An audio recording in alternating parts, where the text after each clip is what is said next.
naman ng anak ko at ng pamangkin ko. Natatawa nga ako dyan dahil nga yung rush card ng pamangkin ko ay sobrang haba sa kanya, kaya naman tinawag ko siya at inayos ko. Bumalik nga kami saglit sa cottage para nga kumain, pero pagtapos nga agad namin kumain ay umalis din kami agad at binidyohan ko nga tong tatlo, yung anak ko at yung partner ko. Sabi ko nga sa partner ko ay ako naman yung videohan. Sabi ko nga sa kanya ay gandahan para mas lalong maganda ako sa video. Char. At feel ko na naman yung pagbibideo sa akin, kaya naman nagmamaganda ko.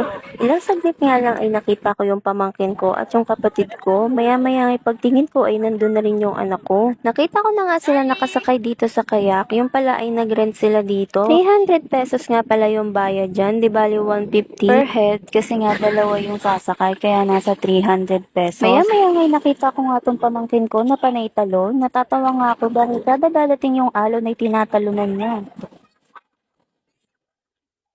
Ayan na.